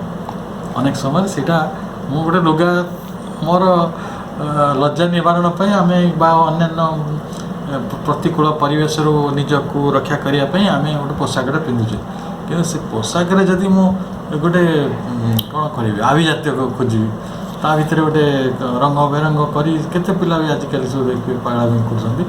ସେସବୁ ଗୁଡ଼ିକ କାମନା ଅନ୍ତର୍ଗତ ହେବ। ସର୍ବନିମ୍ନ ଶରୀର ଧାରଣ କାମନାର ଅନ୍ତର୍ଗତ ବିଷୟ ନୁହେଁ। ତେଣୁ କିନ୍ତୁ ବି ଆପଣ ଏ ଯେଉଁ ସାଧାରଣ ଅବସ୍ଥାରେ କର୍ମ କରିକିରି ଯେଉଁ କର୍ମର ଗୋଟେ କାମନାରେ ଲିପ୍ତ ହେଉଛନ୍ତି, ତାର ମଧ୍ୟ ଉପାୟ ଅଛି। ଆପଣ କ'ଣ କଲେ ସେଥିରୁ ବି ମୁକ୍ତ ହେବେ। ମୂଳ କଥା ହେଲା ଆମ ଭିତରରେ ଯେଉଁ କାମନା ବାସନା ଆବେଗ ଅନୁଚିନ୍ତା ସବୁ ରହିଛି ତା ଭିତରୁ ମୁକ୍ତ ହେବା। କର୍ତ୍ତୃଭାବ ନ ରଖିବା, ଯେଉଁଟା ମୁଁ ମୂଳରୁ କହିଥିଲି ଯେ ମୁଁ ଆଇ ଏମ୍ ଦ ଡୁୟର, ମୁଁ କର୍ମ କରୁଛି। କର୍ମର ବାହ୍ୟ ବିଧି ଗୁଡ଼ିକୁ ମାନିବା। ଏଇ ବାଟରେ ଯଦି ଆମେ ବେଦ ଯେଭଳି ନିତ୍ୟ କର୍ମର କଥା କହିଛନ୍ତି, ଯଜ୍ଞାନୁଷ୍ଠାନ କଥା କହିଛନ୍ତି, ସାମାଜିକ କର୍ତ୍ତବ୍ୟ କହିଛନ୍ତି, ଦୈନନ୍ଦିନ କାର୍ଯ୍ୟକଳାପ କଥା କହିଛନ୍ତି, ଏଗୁଡ଼ିକ ଆମେ କରିପାରିବା। କିନ୍ତୁ ବେଳେବେଳେ ଆମେ ବ୍ୟକ୍ତିଗତ ଉଦ୍ଦେଶ୍ୟ ରଖିକି ବି ବେଦ କୁହାଯାଇଥିବା ଯଜ୍ଞ ବି କରୁ। ଆପଣ ରାଜାମାନେ ସବୁ କରୁଥିଲେ ରାଜସ୍ୱ ଯଜ୍ଞ, ସେ ଅମୁକ ଯଜ୍ଞ, ତ ସେ ଯଜ୍ଞରେ ବହୁତ ଅହଙ୍କାର ଥିଲା। ଆମେ ଏଇ ଯଜ୍ଞଟା ଆମେ କରିପାରୁଛୁ, କିନ୍ତୁ ସେମାନେ ସେଇଠି ବି ଅହଙ୍କାର ଆସିପାରିବ। ତେଣୁ କର୍ମଟି ସ୍ୱଭାବ ଦ୍ୱାରା ସବୁବେଳେ ନିୟନ୍ତ୍ରିତ ହେଉଛି। ସେଥିପାଇଁ କୁହାହେଉଥିଲା ଏହା ସ୍ୱଭାବ ନିୟତମ, ସ୍ୱଭାବ ଅନୁସାରେ କର୍ମ। ଆପଣ ସେ କାମନା ଗୋଟେ ଆଭ୍ୟନ୍ତରୀଣ ନୀତି, କର୍ତ୍ତବ୍ୟ କର୍ମ, ନିୟତ କର୍ମ, ବେଦୋକ୍ତ ଯଜ୍ଞ, ସ୍ୱାର୍ଥଶୂନ୍ୟ ସାମାଜିକ କର୍ତ୍ତବ୍ୟ, ଇଏ ସବୁ କି ତାର ନିଷ୍କାମ କର୍ମ ବୋଲି ଆମେ ଭାବୁଛନ୍ତି। କିନ୍ତୁ ଯଦି ଆମ ସ୍ୱଭାବ ଠିକ୍ ନଥିବ ତାହେଲେ ସେଇଟା ପ୍ରକୃତରେ ନିଷ୍କାମ କର୍ମ ବି ହେଇନପାରେ। ଅତି ବଡ଼ ବଡ଼ ମହାପୁରୁଷଙ୍କ ଜୀବନରେ ମଧ୍ୟ ସେଇ ନିଷ୍କାମତା ନଥିଲା। କିଛି ଉଦାହରଣ ନିଆଯାଇପାରେ, ଆମେ ସେ ପ୍ରସଙ୍ଗକୁ ଯାଉନୁ। କିନ୍ତୁ ଗୀତାର ଶିକ୍ଷା ଏଇଠି ଅଧିକ ଉଦାର, ବ୍ୟାପକ, ମୁକ୍ତ, ସୂକ୍ଷ୍ମ, ସମୟ ଓ କାଳ ନିରପେକ୍ଷ, ଉପଯୋଗୀ ମଧ୍ୟ। ଗୀତାର ଯେଉଁ ଜ୍ଞାନ ଅଛି ସେ ଜ୍ଞାନଟି ଆଜି ଦରକାରୀ, କାଲିକି ଅଦରକାରୀ ସେପରି ନୁହେଁ। ଫର୍ ଟାଇମ୍ ଟୁ କମ୍, ଆଉ ଯେତିକି ସମୟ ଗଲାଣି ହଜାର ହଜାର ବର୍ଷ ଧରି ଏ ଶିକ୍ଷା ମାନବ ଜାତିକୁ, ତା'ର ଚେତନାକୁ, ତା'ର ଯେଉଁ ସଂସ୍କୃତିକୁ ବହୁ ବାଟରେ ଆଲୋକିତ କରିଛି। ତେଣୁ କ୍ଷୁଦ୍ରତର ବ୍ୟକ୍ତିଗତ ସ୍ୱାର୍ଥ ପରିବର୍ତ୍ତେ ଅନ୍ୟାନ୍ୟ ବୃହତ୍ତର ସ୍ୱାର୍ଥ ନିମନ୍ତେ ଯଥା ପୁଣ୍ୟ ସଞ୍ଚୟ, ଦେଶ ବା ମାନବ ଜାତିର ସେବା, ଯାହାର ବାହ୍ୟ ଚେହେରା ନୈର୍ବକ୍ତିକ ଲାଗୁଥାଏ, ସେଗୁଡ଼ିକ ମଧ୍ୟ ପ୍ରକୃତିର ଗୁଣଗୁଡ଼ିକ ଦ୍ୱାରା ସମ୍ପୂର୍ଣ୍ଣ ହୁଏ। ଅତଏବ ସେଗୁଡ଼ିକ ନିଷ୍କାମକର ହୋଇ ନପାରନ୍ତି। ଏପରିକି ଶାସ୍ତ୍ର ଅନୁଯାୟୀ କରାଯାଉଥିବା କର୍ମ, ଶାସ୍ତ୍ରାନୁମୋଦିତ କର୍ମଗୁଡ଼ିକରେ ଆମ କାମନା ବାସନା, ମତାନ୍ଧତା, ଆବେଗ, ଅହଙ୍କାର, ଆମର ବ୍ୟକ୍ତିଗତ, ଜାତିଗତ, ଗୋଷ୍ଠୀଗତ ଅଭିମାନ, ମତାମତ ଓ ପସନ୍ଦ ଆଦିର ଆବରଣ ରହିଥାଏ। ଅନେକ ଲୋକ ଦେଶ କାମରେ ଅଛନ୍ତି, ଦେଖିବେ ତାଙ୍କର ଅଭିମାନ ଗୁଡ଼ିକ ସିନା ବ୍ୟକ୍ତିଗତ ନୁହେଁ, କିନ୍ତୁ ଗୋଷ୍ଠୀଗତ ଅଭିମାନ ବହୁତ ବେଶୀ। ଧାର୍ମିକ ଲୋକ, ମୁଁ ଅମୁକ ଧର୍ମର ସନ୍ନ୍ୟାସୀ, ତୁ ନିର୍ଦ୍ଦିଷ୍ଟ ଧର୍ମର ସନ୍ନ୍ୟାସୀ ହେବା ସମ୍ଭବ ନୁହେଁ। ମାନବତାର ସନ୍ନ୍ୟାସୀ ହେଇପାରିବ, ଦିବ୍ୟ ସନ୍ନ୍ୟାସୀ ହେବ, ସେ ସମଗ୍ର ଭଗବାନଙ୍କର ସନ୍ନ୍ୟାସୀ। ମୁଁ ଅମୁକ ଧର୍ମକୁ ରିପ୍ରେଜେଣ୍ଟ କରେ, ଭାଇ କ'ଣ ପାଇଁ ତୁ ନିର୍ଦ୍ଦିଷ୍ଟ ଧର୍ମ ଗୋଷ୍ଠୀ ନିଜ ଗୋଟେ ଭୂଗୋଳ ଭିତରେ ଆବଦ୍ଧ ସେଭଳି। ତେଣୁ ଆମର ବୁଦ୍ଧି ଓ ସଂକଳ୍ପ ଉପରେ ପ୍ରକୃତିର ଗୁଣମାନଙ୍କର ଅଖଣ୍ଡ ପ୍ରଭାବ ରହିଥାଏ। ଏଥିପାଇଁ ହେଉଥାଏ, ପ୍ରକୃତି ଆମକୁ ଛାଡ଼ି ନାହିଁ। ଆମେ ସିନା ପୋଷାକଟା ବଦଳାଇ ଦେଇଛୁ, ସାଧା ଲୁଗାରୁ ଆମେ ଗୋଟେ କୌପିନି ଖଣ୍ଡେ ପିନ୍ଧି ଦେଇଛୁ, କି ଗୋଟେ ଗେରୁଆ ବସ୍ତ୍ର ପିନ୍ଧି ଦେଇଛୁ, କି ଆଉ ଗୋଟେ ଫାଦର କି ଆମର ଯେଉଁ କିଏ ଧର୍ମଗୁରୁମାନେ ଯେମିତି ପିନ୍ଧୁଛନ୍ତି ଆମେ ସେମିତି ପିନ୍ଧି ଦେଉଛୁ। ତେଣୁ ଆମର ବାହାର କୌଣସି ବିଧାନ ଯଦି ଆମେ ମାନିକି ଚଳୁଛୁ ତାହେଲେ ନୈର୍ବକ୍ତିକ ହୋଇପାରିବ ନାହିଁ। ଆପଣଙ୍କୁ ମୁଁ ବହୁତ ସମୟରେ କହେ ଯେ ଜଣେ ଫାଦର ପୋଷାକରେ ଆସିଗଲେ, ଗୋଟେ ସିଷ୍ଟର ପୋଷାକରେ ଆସିଗଲେ, ସେ ଯଦି ଖ୍ରୀଷ୍ଟ ଧର୍ମର ବି ହେଇଥାନ୍ତା କି ବୌଦ୍ଧ ଧର୍ମର ଜଣେ ପିନ୍ଧି ପଳେଇ ଆସିଲେ, ତାହେଲେ କ'ଣ ସେ ଧାର୍ମିକ ହେଇଗଲେ? ତେଣୁ ବାହାରର ବିଧାନ ଦ୍ୱାରା କୌଣସି ପରିବର୍ତ୍ତନ ହେଉନାହିଁ। ତାହେଲେ ପରିବର୍ତ୍ତନଟା କେଉଁଠି ହେବ? ଏଇ ଭାବରେ ଆମେ ନିଜ ଭିତରେ ନିଜେ ବନ୍ଦୀ ହେଇଯାଉଛୁ, ବହୁତ ସଙ୍କୁଚିତ ଜୀବନ ହେଇଯାଏ। ତେଣୁ ସେଠି ଗୀତାର ଶିକ୍ଷାକୁ ଅଧିକ ଉଦାର, ଅଧିକ ସୂକ୍ଷ୍ମ କାହିଁ କୁହାଯାଉଛି? ତା'ର କାରଣ ହେଲା ଯେ ଆପଣଙ୍କୁ ସେଇଭଳି ଏକ ନୈର୍ବକ୍ତିକ ଅବସ୍ଥାକୁ ଗୀତାର ଜ୍ଞାନ ନେଇଯାଇପାରିବ। ଆମେ ଯେଉଁ ବ୍ୟକ୍ତିଗତ ସ୍ତରରେ କାମ କରୁଛୁ ବୋଲି ମୁଁ ଗୋଟେ ବ୍ୟକ୍ତିଗତ, ମୁଁ ଅମୁକେ ତମକେ ଆମେ ଗୋଟେ ପରିଚୟ ଖୋଜୁଛୁ, କର୍ମ ଜରିଆରେ ଆମେ ସବୁ ପରିଚୟ ଖୋଜୁ, ତ ସେଭଳି ହେଉନାହିଁ। ଆପଣଙ୍କୁ ନୈର୍ବକ୍ତିକ ହେବାକୁ ପଡ଼ିବ। ନୈର୍ବକ୍ତିକ ହେଲେ ଯାଇକି ଆପଣ ନିଷ୍କାମ ହୋଇପାରିବେ। ଆପଣ ଯେତିକି କର୍ମ କରିଛନ୍ତି ଜଣେ ବ୍ୟକ୍ତି ଭାବରେ ଅବଶ୍ୟ କରିଛନ୍ତି, କିନ୍ତୁ ଗୋଟେ ନୈର୍ବ୍ୟକ୍ତିକ ଉଦ୍ଦେଶ୍ୟ ନେଇ କରିଛନ୍ତି, ତାହା ହେଉଛି ଗୁରୁତ୍ୱପୂର୍ଣ୍ଣ। ତାପରେ ଆମ ଉତ୍ତର ହେଉଛି ଆମେ କିପରି ନୈର୍ବ୍ୟକ୍ତିକ ନିଷ୍କାମ କର୍ମ କରିପାରିବା ସମ୍ଭବପର କି? ଉତ୍ତର ହେଉଛି ଆମ ନିଜ ଭିତରେ ଥିବା ସଦା ନିତ୍ୟମୁକ୍ତ ଆତ୍ମା ସର୍ବୋଚ୍ଚ ସତ୍ତା ନିକଟରେ ପହଞ୍ଚିବା ଫଳରେ ଯାହା ସମସ୍ତଙ୍କ ଭିତରେ ଏକ ଓ ସମାନ। ତେଣୁ ମୂଳ କଥାଟି ହେଲା ଆମ ନିଜ ଭିତରେ ଏକ ଆତ୍ମା ଅଛନ୍ତି, ସେଇ ଆତ୍ମାଟା ଅନ୍ୟମାନଙ୍କ ଭିତରେ ଅଛନ୍ତି। ତେଣୁ ଯେଉଁ ଆମ ଭିତରେ ଯେଉଁ ଆତ୍ମା ଅଛନ୍ତି, ଅନ୍ୟମାନଙ୍କ ପାଖରେ ଯେଉଁ ଆତ୍ମା ଅଛନ୍ତି, ଏ ସମସ୍ତେ ଏକ ଓ ସମାନ। ଯେତେବେଳେ ଏଇ ଚେତନାଟା ଆପଣଙ୍କ ପାଖରେ ଆସିବ, ମା ଯେଭଳି ସୁପ୍ରିମ୍ ଡିସ୍କଭରିରେ ଆଲୋଚନା କରିଛନ୍ତି, ତାହେଲେ ଆପଣ ସର୍ବୋଚ୍ଚ ସତ୍ତା ନିକଟରେ ଯେତେବେଳେ ପହଞ୍ଚିବେ, ଏଇଟା ହେଉଛି ଜ୍ଞାନ। ସେଇ ଜ୍ଞାନରେ କ'ଣ ହେବ? ସେ ଜ୍ଞାନର ଅଗ୍ନି ଆପଣଙ୍କର କର୍ମର ଯେତେ ସବୁ ଭ୍ରମ ଥିଲା ତାକୁ ସେ ଧ୍ୱଂସ କରିବ ବା ନଷ୍ଟ କରିଦେଇପାରିବ। ପବିତ୍ର କରିପାରିବାର ଶକ୍ତି ଜ୍ଞାନ ରହିଛି। ଏଇଟା ହେଉଛି ଜ୍ଞାନରେ ଉପନୀତ ହେବାର ଶକ୍ତି। ତେଣୁ ଜ୍ଞାନ ଯେତେବେଳେ ଆପଣ ଆତ୍ମାର ସନ୍ଧାନ ପାଇଲେ, ଭଗବାନଙ୍କୁ ନିଜ ଭିତରେ ସନ୍ଧାନ ପାଇଲେ, ତାଙ୍କର ପାଇଁ ଯେଉଁ କର୍ମଟା କରୁଛନ୍ତି, ତାଙ୍କ ପାଇଁ ଆପଣ ଖାଉନାହାନ୍ତି ଆପଣ ଶରୀରକୁ ସୁନ୍ଦର କରିବା ପାଇଁ। ଆମେ ସବୁବେଳେ ସେୟାକୁ ଆମ ଡାକ୍ତରମାନେ ସେଇ ଶିକ୍ଷା ବି ଦିଅନ୍ତି।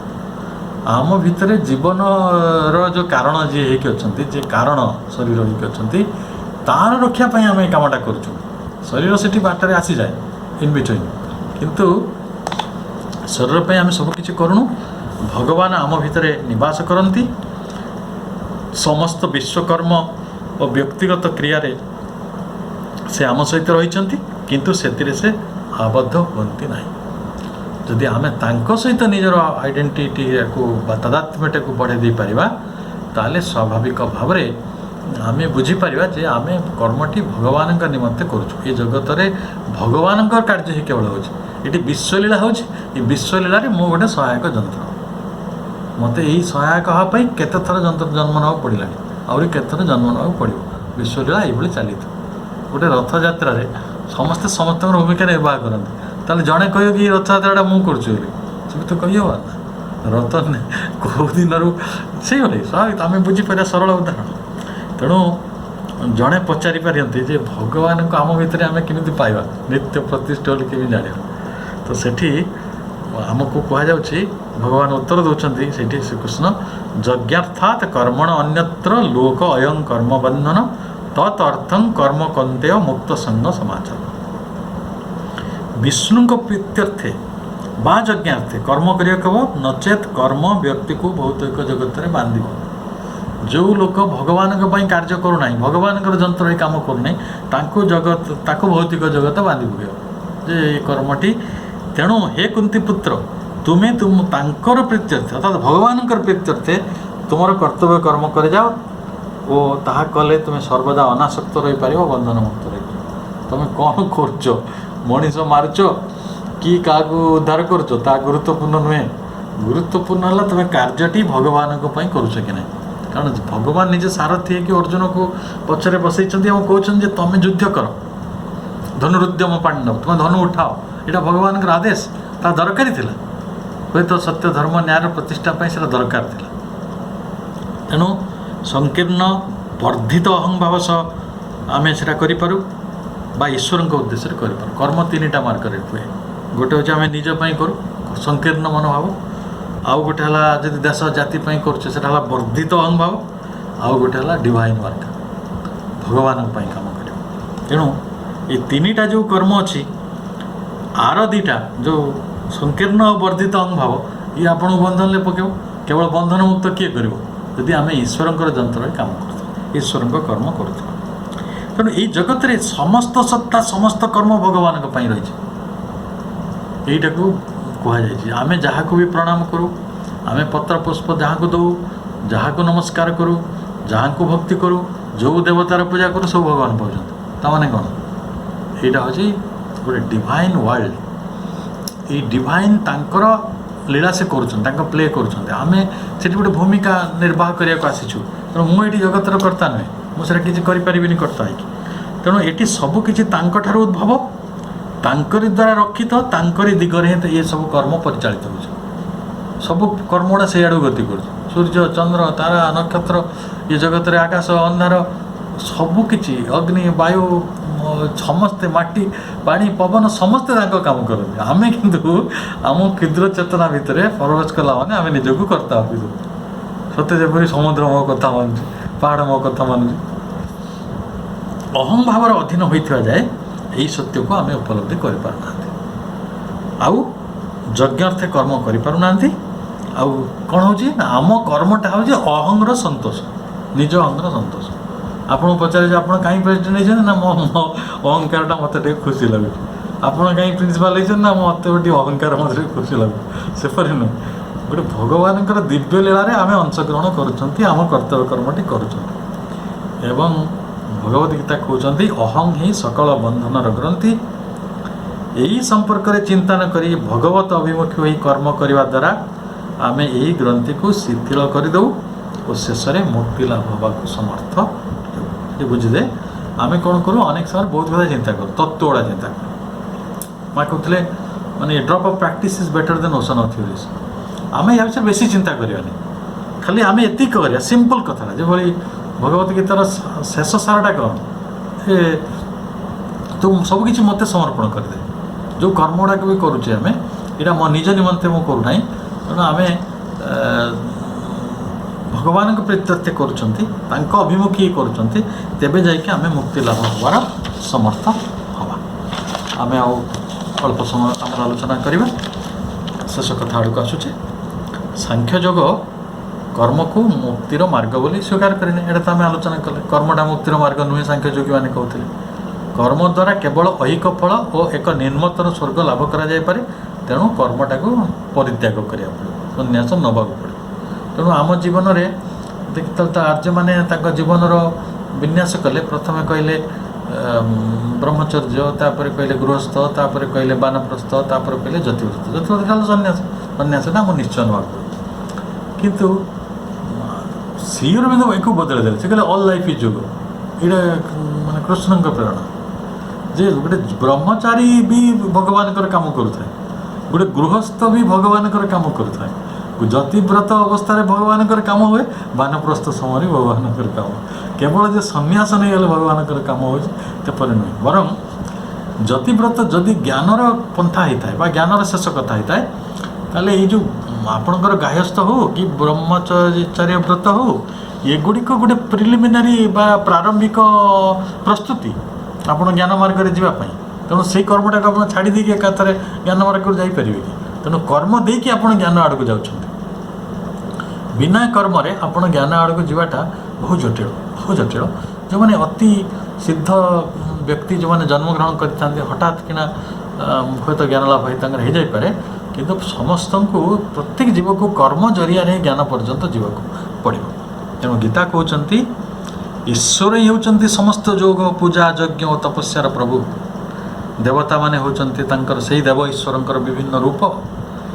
ଈଶ୍ୱରଙ୍କ ଉଦ୍ଦେଶ୍ୟରେ କରାଯାଉଥିବା ଯଜ୍ଞ କର୍ମ ଏଠି ଯଜ୍ଞ ହେଇଗଲା, ସେ ଯଜ୍ଞଟି ପରମ ମୁକ୍ତି ଆଣିଦିଏ। ତେଣୁ କେବଳ ଜ୍ଞାନ ମୁକ୍ତି ଦିଏ ନାହିଁ, ଯଦି ଈଶ୍ୱରଙ୍କ ଉଦ୍ଦେଶ୍ୟରେ ଆପଣ କର୍ମ କରୁଛନ୍ତି ଜଣେ ଦିବ୍ୟ କର୍ମୀ ଭାବରେ, ନିଷ୍କର୍ମ ସିଦ୍ଧି ଆପଣଙ୍କର ଆସିବ ଏବଂ ଆପଣ ପରମ ମୁକ୍ତି ପାଇବେ। ଚତୁର୍ଥ ଅଧ୍ୟାୟର 33ତମ ଶ୍ଲୋକରେ କୁହାଯାଉଛି ଯେ ଶ୍ରେୟାନ୍ ଦ୍ରବ୍ୟମୟାଦ ଯଜ୍ଞା ଯେ ଜ୍ଞାନ ଯଜ୍ଞ ପରନ୍ତପ ସର୍ବଂ କର୍ମ ଅଖିଳଂ ପାର୍ଥ ଜ୍ଞାନେ ପରିସମାପ୍ୟତେ। ଏ କର୍ମ ଗୁଡ଼ିକ ମାନେ କ'ଣ କୁହାଯାଏ, ସର୍ବକର୍ମ ଅଖିଳಂ, ଏ ଯେତେ କର୍ମ ଅଛି ଏ ସମସ୍ତ କର୍ମ ଜ୍ଞାନେ ପରିସମାପ୍ୟତେ, ଜ୍ଞାନରେ ପରିସମାପ୍ତ ହେବ। ଫାଇନାଲ୍ ଜ୍ଞାନ, ଏଥିରେ କିଛି କହିବାର ନାହିଁ। ଜ୍ଞାନ ହେଉଛି ମୁକ୍ତି, କିନ୍ତୁ ସେ ଜ୍ଞାନଟି ସାଧାରଣ କେମିତି ଆସିବ, ସାଧାରଣ ମଣିଷ ପାଖକୁ କର୍ମ ଜରିଆରେ ଆସିବ। ତେଣୁ ଆମେ ଏଇଠି ବୁଝିଲୁ କର୍ମ ପ୍ରତିବନ୍ଧକ ନୁହେଁ। ପିଲାବେଳେ ବୁଦ୍ଧଙ୍କୁ ଯେତେବେଳେ ଆମେ ପାଠ ପଢ଼ୁଥିଲୁ, ସପ୍ତମ ଅଷ୍ଟମରେ ବି ଗୋଟେ କାମନା ତ୍ୟାଗ କରିଦେଲେ ଦୁଃଖରୁ ମୁକ୍ତି ମିଳିଯିବ। ଆମର ଭାରି ଇଚ୍ଛା ହୁଏ କାମନାଟା କେମିତି ତ୍ୟାଗ କରିଦେବ। ତ କାମନା ତ୍ୟାଗ କରିବା କ'ଣ ସହଜ କଥା? ଏଇଟା ଗୋଟେ କ'ଣ ମାଛ କାତି ହେଇছে ତାକୁ ଦେହରୁ ବାହାର କରିଦେଲେ କାମନା ତ୍ୟାଗ ପଳେଇଲା। ତେଣୁ ଏ କାମନାକୁ ତ୍ୟାଗ କରିବା ପାଇଁ କର୍ମ ହେଉଛି ମାର୍ଗ। ଆପଣ ନିଜ ଭିତରେ ଯେଉଁ ଅହମନ୍ୟତା ଅଛି, ମୁଁ ନିଜ ପାଇଁ ବଞ୍ଚୁଛି, ନିଜ ପାଇଁ କରୁଛି, ନିଜ ଉନ୍ନତି କରୁଛି, ନିଜର ସୁଖ ହେଉଛି, ଏଗୁଡ଼ାକ ତ୍ୟାଗ କରିପାରିଲେ ହିଁ ପ୍ରକୃତ କର୍ମ ହେବ। ଭଗବାନଙ୍କ ନିମିତ୍ତ କର୍ମ କରିବା। ଯଦି ଆମେ ଏଇଭଳି କର୍ମ କରିବା, ତାହେଲେ ସେଇ କର୍ମ ଆପଣଙ୍କ ପାଇଁ ପ୍ରତିବନ୍ଧକ ନୁହେଁ, ସେଇଟା ହେଉଛି ସହାୟକ। ମୂଳରୁ କୁହାହେଉଥିଲା କର୍ମ ହେଉଛି ସହାୟକ, ଏବଂ ସେ ସହାୟକ କ'ଣ କରିବ ନା ଆପଣଙ୍କୁ ଜ୍ଞାନ ଆଡ଼କୁ ନେଇଯିବ, ଜ୍ଞାନ ପଥ ଆଡ଼କୁ ନେଇଯିବ ସେଇଟା। ତେଣୁ कर्म संबंध में मनुष्य जाति पाखे अनेक प्रकार सीमित सत्य सब रही। आम सांसारिक लोक निजक बहुत गिल्टी भावती बेले बेले खाली सन्यासी मैंने आम कहीं पूजा करूँ लमतम आम गुरुतल पड़ जाऊ देखला मात्र कारण से ज्ञान पथर अच्छा मुक्तिर पथर अच्छे आम संसारी लोक कौटी अच्छे ना निम्न मार्ग अच्छे निकृष्ट मार्ग अच्छे से आम जोग पथर अच्छा किंतु से ही कथाटी स्वीकार करिवारे आम निजर द्विधा रही कारण आम अहं आमको बारंबार कहूँ जे मु एक उच्चतर चेतना नहीं कि भगवान दिव्य कर्मी होकर रोना। तेणु गीतार विशिष्ट प्राणी है जो कर्म भितर जो साधारण सत्य लुचि रही ये ज्ञान आड़ को नहीं चारे ये मध्य मुक्तिर सहायक ये बंधनर कारण नुहे यहाँ हूँ गोटे विस्तृत भाव में जो वर्णना करा यहाँ हूँ कर्मर यथार्थ स्वरूप ज्ञान कर्म संपर्क में ये एक पूर्ण ज्ञान। तेणु धीरे धीरे आम आसंता ये तो गोटे पढ़ले अध्याय कर्म यज्ञ आसंता आहरी 13टा अध्याय कर्म संपर्क में पढ़ा पढ़ु भल जोटा कर्म को नहीं तो आम बचुचु आम साधारण जीवन कहले गोटे कर्मर समाहार आम से बुझा उचित ये जगत में आम कहीं अच्छु आम कर्म गुड़ाक प्रकृत में आमको मुक्तिर पथरे नौ कि ना आमको उर्धायित करुच्ची कि ना ये हूँ गोटे जरूरी विषय। ये विषय आम आमर आग्रह गुड़िक जारी रखा मु पुणी थे माँ निकट में समस्त शुभाशीष कामना करुच्ची माँ आशीर्वाद आम समस्त को प्राप्त हो आम ये विषय अधिक यत्नशील अधिक संवेदनशील हो एवं आम निजक बुझा और निज कर्म को बुझार गोटे प्रयास आरंभ करूँ। समस्त को धन्यवाद और कृतज्ञता।